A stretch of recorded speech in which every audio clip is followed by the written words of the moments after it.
नमस्कार मित्रांनो, अतिशय महत्त्वाचा अपडेट आजच्या व्हिडिओमध्ये आपण बघणार आहोत. इराण इस्रायल यांच्या होत असलेल्या वॉरमुळे पेट्रोल आणि गॅसचे भाव हे वाढणार आहेत. अशातच तुमच्या गॅसची सबसिडी तुम्हाला जर सुरू ठेवायची असेल तर त्यासाठी KYC करणं खूप महत्त्वाचं आहे आणि ते आपण कशा पद्धतीने करू शकतो हे आजच्या व्हिडिओमध्ये आपण बघणार आहोत. व्हिडिओ हा शेवटपर्यंत पूर्ण बघा, जेणेकरून प्रत्येक स्टेप हे तुम्ही समजून घेतली तर तुमची सबसिडी यात बंद होणार नाही. सो नवा नियम इथे जाहीर करण्यात आलेला आहे. 31 मार्च 2026पर्यंत आपल्याला हे पूर्ण प्रोसेस अपडेट करायची आहे. तर कोणासाठी आहे? सर्व घरगुती LPG ग्राहकांसाठी PMUY आणि नियमित ग्राहक KYC अनिवार्य आहे, म्हणजे कंपल्सरी करण्यात आलेली आहे. 31 मार्च 2026 पूर्वी प्रक्रिया पूर्ण करणे आवश्यक आहे. यासाठी शुल्क जी असणार आहे तर ही प्रक्रिया पूर्णपणे विनामूल्य आहे, फ्री ऑफ कॉस्ट आहे, जी तुम्हाला 31 मार्चपर्यंत कंप्लीट करायचीच आहे. ही एक वार्षिक प्रक्रिया आहे जी तुमची सबसिडी सुरक्षित ठेवते. सरकारचा उद्देश आहे की दरवर्षी KYC का आवश्यक आहे, हा आपल्याला प्रश्न असेल. दरवर्षी ही का करणं गरजेचं आहे? तर जागतिक इंधन संकट जे आहे तर मध्य पूर्वेतील संघर्षामुळे LPGच्या पुरवठ्यावर दबाव आणि खऱ्या लाभार्थ्यांचा प्राधान्य देणे आवश्यक आहे. त्यामुळे जे KYC करतील त्यांचंच फक्त इथे सबसिडी ही देण्यात येणार आहे. बनावट कनेक्शन जे आहे ते रोखण्यासाठी, एकाच नावावर असलेले डुप्लिकेट आणि घोस्ट कनेक्शन्स हे बंद करण्यासाठी KYC महत्त्वाची आहे. थेट लाभ हस्तांतरण, सबसिडी थेट तुमच्या बँक खात्यात जमा होण्यासाठी तुम्हाला KYC करणं गरजेचं आहे. आणि उज्ज्वल योजना PMUY अंतर्गत मिळणाऱ्या सवलती फक्त गरजू कुटुंबापर्यंतच पोचाव्यात, हा मेन उद्देश या KYCचा आहे. मुदत टळल्यास काय होईल? जर आपण 31 मार्चपर्यंत KYC नाही केली तर काय होऊ शकतं? KYC जर आपण पूर्ण केले तर अनुदानाचा प्रवाह हा निरंतरित सुरू राहील. KYC तुम्ही प्रलंबित केली तर गॅस पुरवठा खंडित होणार नाही, तुम्हाला सिलेंडर मिळत राहतील, पण 8व्या आणि 9व्या सिलेंडरची सबसिडी थांबवली जाईल. तर वेळेत KYC पूर्ण केल्यास थांबलेली सबसिडी पुन्हा खात्यात जमा होऊ शकते. त्यामुळे KYC वेळेत कंप्लीट करणं गरजेचं आहे. सो KYC पूर्ण करण्याचे 3 मोफत मार्ग आहेत. ते कोणते आपण बघूयात. पहिला आहे मोबाईल ॲपद्वारे तुम्ही करू शकतात. सो DIY ऑनलाईन पद्धतीने तुम्ही ते करू शकतात. स्वतःचा स्मार्टफोनवरून 5 मिनिटात आणि आधार लिंक मोबाईल नंबर व इंटरनेटचा वापर करून ते तुम्ही करू शकतात. डिलिव्हरी बॉय डोअर स्टेप जे आहेत तर गॅस सिलेंडर घरी आल्यावर त्यांच्याकडील ॲपद्वारे तुम्ही मोस्ट कन्व्हिनियंट पद्धतीने तुमची KYC पूर्ण करू शकतात. वितरक कार्यालय, तुम्ही गॅस एजन्सीमध्ये जाऊन आधार कार्ड आणि पासबुकचे झेरॉक्स देऊन सुद्धा तुमचं KYC हे कंप्लीट करू शकतात. सो 3 पद्धती आहेत. पहिलं मोबाईल ॲपने करू शकतात, आपल्या घरी जे डिलिव्हरी बॉय येतात त्यांच्याने तुम्ही करू शकतात, किंवा तुम्ही ऑफलाईन त्या गॅस एजन्सीच्या कार्यालयात जाऊन तिथेसुद्धा ही प्रोसेस कंप्लीट करू शकता. ऑनलाईन प्रक्रियेसाठी आवश्यक पूर्वतयारी काय असणार आहे? तर नोंदणीकृत मोबाईल तुमच्याकडे असणं गरजेचं आहे. आधार क्रमांक तुमच्याकडे असणं गरजेचं आहे. इंटरनेटचं कनेक्शन व्यवस्थित हवं आहे. चांगला प्रकाश म्हणजे चेहरा स्कॅन करण्यासाठी चेहऱ्यावर पुरेसा प्रकाश येईल यासाठी तुम्हाला व्यवस्थित जागासुद्धा बघायची आहे, कारण फेस रेकग्निशन तुमचं केलं जाणार आहे KYCमध्ये. मोबाईलवरून KYC कशाप्रकारे तुम्ही करू शकतात? तर 5 सोप्या पायऱ्या आहेत. पहिले, गॅस कंपनीचे अधिकृत ॲप तुम्हाला डाउनलोड करावं लागेल. त्यात आधार फेस ID हे इन्स्टॉल करावं लागेल. त्यानंतर लॉग इन, नोंदणीकृत मोबाईल नंबरने रजिस्ट्रेशन लॉग इन तुम्हाला करावं लागेल. त्यात कंप्लीट KYC किंवा बायोमेट्रिक KYCवर तुम्हाला क्लिक करावं लागेल. संमती द्या, अटी वाचून बॉक्सवर टिक करा आणि प्रोसीडचं बटन तुम्हाला दाबावं लागेल. चेहरा स्कॅन करा, कॅमेरासमोर चेहरा स्थिर ठेवा आणि सबमिट करा. सो अशा पद्धतीने तुम्ही KYC मोबाईलद्वारे करू शकतात. आधार फेस ID ॲप कसे काम करते?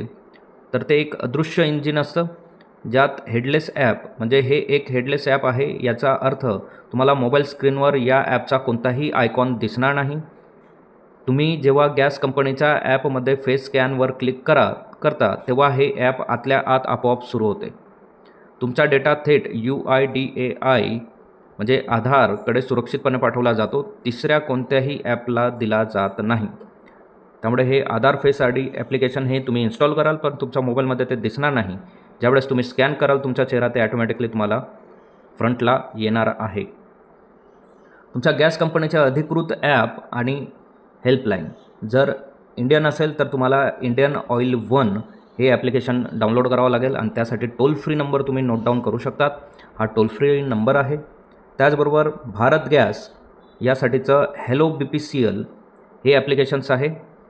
त्याचा टोल फ्री नंबरसुद्धा इथे आहे. तुम्ही यावर कॉन्टॅक्ट करूनसुद्धा प्रोसेस करू शकतात. तुम्हाला या ॲपची लिंक जर आमच्या डिस्क्रिप्शनमध्ये हवी असेल तर तुम्ही कमेंट बॉक्समध्ये लिहू शकतात. तुम्हाला ॲप्लिकेशनची लिंक तुमच्या कमेंट बॉक्समध्ये दिली जाईल. HP गॅसचं ॲप्लिकेशन आहे. HP पे किंवा HP गॅस IVRS आणि त्यांचा टोल फ्री नंबरसुद्धा इथे देण्यात आलेला आहे. सो ॲप्लिकेशनच्या लिंक्स हव्या असल्यास कमेंट बॉक्समध्ये नक्की कळवा. तुम्हाला लिंक शेअर केल्या जातील. मोबाईल नंबर जुना झाला आहे असा करा अपडेट. तर तुम्हाला नंबर अपडेट जर करायचा असेल तर ऑनलाईन पद्धतीने IVRS जी पद्धत आहे म्हणजे रेकॉर्डेड जे कॉल असतात तर तुमच्या नोंदणीकृत IVRS नंबरवर कॉल करायचा आहे. Change of personal registration number या पर्यायावर तुम्हाला जायचं आहे आणि तुम्ही तिथनं नंबर चेंज करू शकतात. किंवा ऑफलाईन पद्धतीने तुम्ही गॅस वितरकाच्या कार्यालयात जाऊन एक साधा फॉर्म तुम्हाला भरायचा असतो. तिथनंसुद्धा तुम्ही तुमचा नंबर अपडेट करू शकतात. जर तुमचा मोबाईल नंबरला OTP येत नसेल, काही प्रॉब्लेम असेल तर तुम्ही मोबाईल नंबरसुद्धा चेंज करू शकतात. अनुदान तुमच्या खात्यात कसे येते तर DBTच्या माध्यमाने ही पूर्ण प्रोसेस होत असते. पहिले डिलिव्हरी तुम्ही पूर्ण पैसे देऊन सिलेंडर घेता. त्यानंतर डेटा गॅस कंपनी सिस्टीमला माहिती देते. त्याचबरोबर KYC तपासली जाते. तुमची NPCI मॅपिंग तुमचं केलं जातं आणि पैसे हे 5 ते 10 दिवसात तुमच्या खात्यात रक्कम जमा केली जाते. अनुदान का जमा होत नाही तुमची समस्या ओळखा. तर पहिला तुमची LPG EKYC पूर्ण झाली आहे का हे तुम्हाला चेक करायचं आहे. ॲप किंवा वितरकाकडून जाऊन तुम्ही ते चेक करू शकतात. दुसरा प्रश्न, तुमचे आधार कार्ड बँक खात्याशी संलग्न आहे का.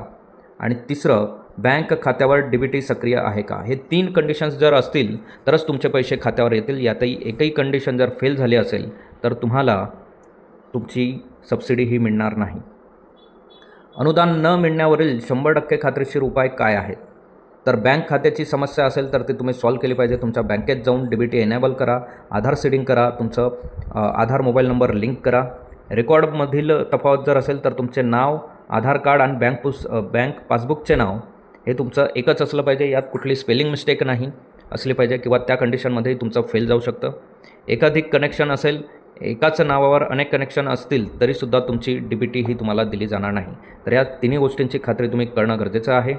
तुमची EKYC आणि सबसिडी स्थिती कशी तपासावी तर तुम्ही पोर्टलवर भेट द्या. mylpg.in वर जा आणि तुमच्या गॅस कंपनीच्या सिलेंडरवर क्लिक करा.